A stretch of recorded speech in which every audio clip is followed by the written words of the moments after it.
Autobahn, bonjour.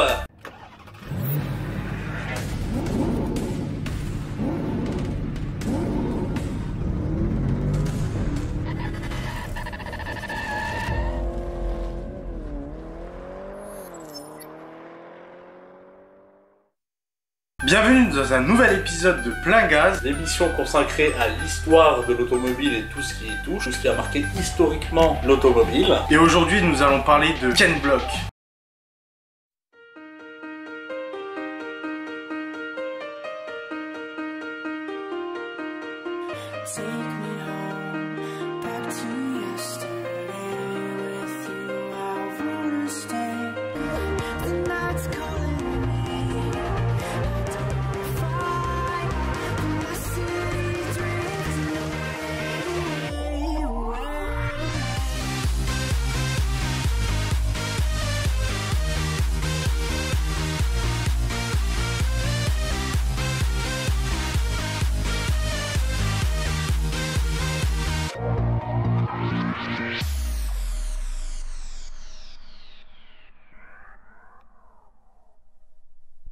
Kenneth Paul Black, alias Ken Block, que vous connaissez sous ce pseudo, est né le 21 novembre 1967 à Long Beach en Californie. Il était connu pour la franchise Wingan. C'était un homme d'affaires avant tout, mais c'était surtout un excellent pilote. C'est dit de rallye, mais en soi c'était plus sport extrême parce qu'il était reconnu pour ses vidéos. Le Gymkhana, on connaît tous, les drifts, les sauts, les voitures de compétition préparées à je ne sais combien de chevaux. C'était quelqu'un qui pratiquait beaucoup de sports extrêmes, ce qui était aussi snowboard, skateboard, motocross, toutes ces choses-là. C'était vraiment quelqu'un qui pratiquait beaucoup de sports extrêmes. Et comme il a dit Jesse, c'était quelqu'un qui était connu grâce à ses figures de drift.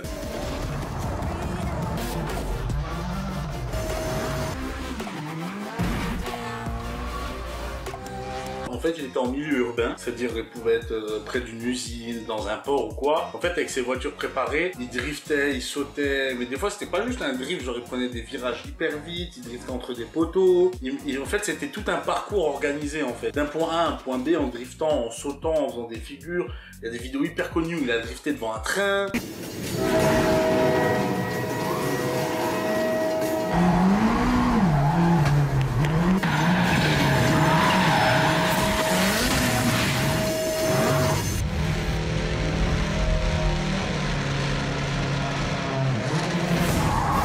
Le Gymkhana, c'est vraiment une discipline particulière et il était vraiment le maître là-dessus.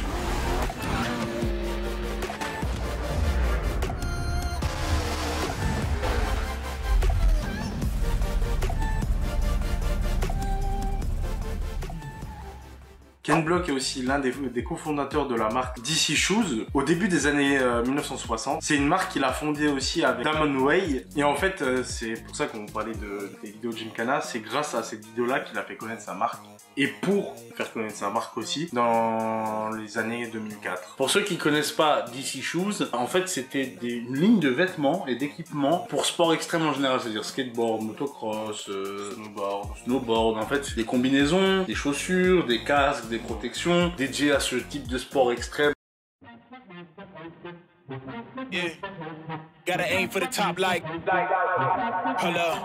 Yeah, I can never blow in the smoke, but I know when the dust settles, that I'm in my element. It's evident that there's levels to the game. All of those dark nights I got then, breaking my back to make it out, got me feeling like pain. I ain't never need your help, I know you wishing me well, a penny for your thoughts, but seeing no change. I snap for the sun like Diddy, the riches got a mad ass son, I'm like Billy. I ain't never switch up, whole team with me, but known for my city like OAGs. En 2017, Ken Block participera au Pikes Peak, qui publiera sur YouTube, avec une petite voiture sympathique, une Ford Mustang RTR Unicorn de 1965. Unicorn, c'est l'appellation de ces voitures, avec un biturbo développant 1400 chevaux. Il renouvellera sa performance au Pikes Peak avec une Porsche 911 de 1400 chevaux, mais malheureusement devra abandonner la course suite à des problèmes moteurs.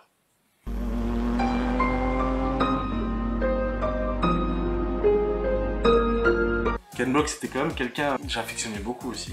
C'était un monstre pour tout passionné d'automobile, c'était un monstre, ce type, c'était une légende. C'était quelqu'un aussi qui m'inspirait beaucoup quand j'étais petit, j'avais des posters de lui partout dans la chambre. Ken Block aussi en 2005, il participera au championnat du monde de rallye à l'âge de 37 ans. Donc il commence par un petit championnat de rallye américain, qui gagnera d'ailleurs. Pour son premier opus, il gagne, tu sais, genre voilà. Alors du coup après Ken Block, il roulera pour Subaru, pour la team Rally USA, jusqu'en 2009. Puis en 2010, parce que bon, je pense qu'il savait que le mec avait du potentiel hein, quand même, hein, puisqu'il est passé de un championnat pour les États-Unis chez Subaru, hein, Subaru qui sont dans les ligues, un des leaders dans le rallye. Mais lui c'est pas du échelon, c'est puis tu montes.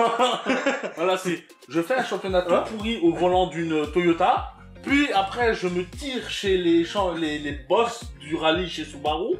Et après en 2010, je me dis, allez, tu es championnat du monde des rallyes. Bah pourquoi Comme pas. ça, non mais tranquille. 4 ans après, il est en championnat du monde. 4 ans après. En championnat du monde des rallyes, il roulera pour une écurie anglaise, M Racing, il me semble, au volant d'une Ford Focus RS. Mais malheureusement, pendant la saison des rallyes en 2011, il n'a pas pu finir toute la saison parce que dans une course qui s'appelle le Shakedown au Portugal, au volant de la Focus RS, il fait un violent accident, mais vraiment quelque chose de... À cause de cet accident, il doit faire un pas sur cette course. Bah oui, hein, parce qu'effectivement, des fois, quand la voiture elle est irréparable ou que ça coûte trop cher à la refaire, bah il doit passer des courses, hein, malheureusement. Pour ajouter encore, il participe au championnat des rallyes en 2012. Il dispute aussi 3 courses au Mexique, en Nouvelle-Zélande et en Finlande. Avec son équipe Hoonigan Racing Division, qui, je rappelle, a été soutenue officiellement par Ford. Donc c'est-à-dire que franchement, toutes ces années-là, non seulement il gravit les échelons très vite, mais en plus il se fait sponsoriser par Ford, donc son équipe, très vite aussi. D'un côté, il méritait, parce que quand tu vois les performances, c'est-à-dire le mec rentre dans une discipline, il nique tout, il part, il va dans une discipline, il nique tout. Comment tu veux pas le sponsoriser? Mais vous allez voir que c'est pas tout le temps tout rose, parce que la même année, en 2016, quand il est sponsorisé par Ford, il utilise la toute nouvelle, la Ford Focus RS RX. Et cette nouvelle voiture, elle a été développée par Ford et M Sport. Mais vous allez voir que, comme on a dit précédemment, Ken Block il gravit vite les échelons. Mais vous allez voir que, même cette année-là, 2016, ça va pas être non plus son plus grand championnat. Parce que malheureusement, il ne fera qu'un podium sur 3. Ça a été une mauvaise saison pour lui. Mais il revient en 2017 avec la même voiture et la même équipe et reflop. Il n'a même pas un podium cette année. Vraiment, c'est... Ken Block, c'est une légende de l'automobile. Oui, on rajoute encore du palmarès en non, oui, parce que vidéo, parce que frérot, il a pris un échec. Il a dit, écoutez les gars, moi, il n'y a pas d'échec. Qui dit monde de l'automobile dit aussi jeux vidéo. Jeux vidéo dit jeux vidéo de bagnole. Il est apparu dans énormément de jeux. Il a fait la jaquette de jeux de rallye comme Colin McRae. Il a fait la jaquette de Dirt. C'est aussi un jeu mi-rallye, mi-fun. Il a été dans Need for Speed No Limit, qui est un jeu mobile. Il a fait partie de Need for Speed, qui est sorti en 2015, où justement, je sais parce que j'y ai joué, tu affrontais Ken Block en Gymkhana en fait. Tu avais ces épreuves Gymkhana dans le jeu et tu devais battre son record à chaque fois. Après, comme monsieur peut constater, quittera Need for Speed et il ira chez Forza Horizon 4 et 5 où on peut jouer ces voitures sont disponibles. Il n'y a pas d'épreuve spécifique Ken Block, mais il y a un partenariat avec Hoonigan où on peut jouer la fameuse Mustang du Pikes Peak, toutes ces voitures Hoonigan, des Ford Escort, toutes les voitures Hoonigan sont accessibles. Et ça, c'est vraiment fun pour ceux qui aiment Ken Block, qui veulent un peu faire en jeu ce qu'il a pu faire en vrai. On va faire aussi un petit point, Ken Block, au-delà que c'était un monstre, une légende du volant. Au-delà de la personnalité, c'est quand même un être humain comme nous tous. Voilà, c'était quand même un père de famille et un mari. Et en fait, il a été marié et père de 3 enfants. Il a habité pendant très longtemps, il s'est installé dans la ville de Park City, dans l'Utah aux États-Unis. Là où il a fait aussi le quartier général de Hoonigan Racing Team. Petit tips. L'instant promo. Avant d'être appelé Hoonigan Racing, ça a été Monster Rally Team. Et malheureusement, toute bonne chose a une fin. To the rally driver Ken Block, who has died in a snowmobile accident.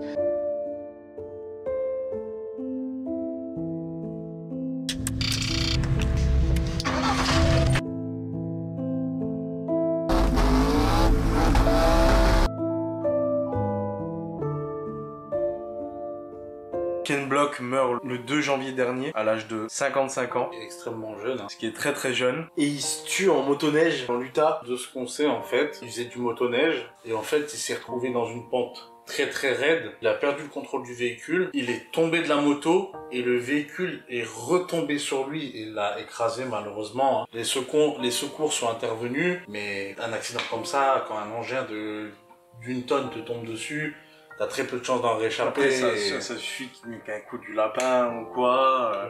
Bon, on rentrera pas dans les détails. Voilà, mais très, on sait que la moto l'a écrasé et quand les secours ils sont venus, c'était trop tard et donc du coup ils ont dû déclarer le décès de Ken Block. Et voilà, ben on retiendra de Ken Block que c'était quelqu'un qui était très aimé, qui était un pilote très très chevronné avec beaucoup de qualité. C'était un homme qui allait au bout de sa passion, que tous les passionnés d'automobile comme nous respectent profondément. C'était un pilote hors pair, un mécano hors pair, un homme d'affaires hors pair. Il a marqué un père de famille, un mari, comme je l'ai dit avant. Un être humain comme nous tous, mais c'était, je veux dire, c'est un mec qui a marqué sa génération. Qui ne connaît pas Ken Block? Ça, il a marqué sa génération, il nous esprits aussi. Quand les plus jeunes, on connaît tous Ken Block et on a grandi avec lui, comme les Fast and Furious. On a grandi dans ces choses-là. C'est grâce à lui maintenant que peut-être on est passionné d'automobile, qu'on est passionné de drift, qu'on est passionné peut-être de japonaise, qu'on est passionné de moteur, qu'on est passionné voilà, de toutes ces choses-là. Ça fait partie de la chose qui a développé la passion chez les plus jeunes et chez les fans d'automobile. Et vraiment, on tenait à faire cet épisode parce que... Pour rendre hommage déjà. Et puis, plein gaz, pour nous, on parle de choses qui ont marqué l'histoire de l'automobile. Et cet homme, pour nous, a marqué l'histoire de l'automobile. Ah oui. Bon, bah voilà, mesdames et messieurs, c'est sur cette note un petit peu triste qu'on se quitte. On espère que cette vidéo vous aura plu. Pas trop attristé, hein. Malheureusement, on a perdu une légende, mais c'est la vie, c'est les aléas. Donc on vous remercie d'avoir regardé cette vidéo, on espère que ça vous a plu. Si ça vous a plu, n'hésitez pas à le dire en commentaire, à partager vos opinions, hein, on est là pour ça aussi. Le petit pouce bleu, c'est la récompense pour le travail fourni. Abonne-toi si tu as aimé notre contenu et que tu veux en savoir plus sur le monde de l'automobile. On se retrouvera très prochainement pour un nouvel épisode de Plein Gaz. En attendant, n'hésitez pas à regarder toutes nos anciennes vidéos. Les prochaines vidéos aussi arrivent, il y a du beau contenu qui arrive. Et sur ce, mesdames et messieurs, on vous fait de gros bisous. Bisous bisous, abonne-toi Chacal. Ciao.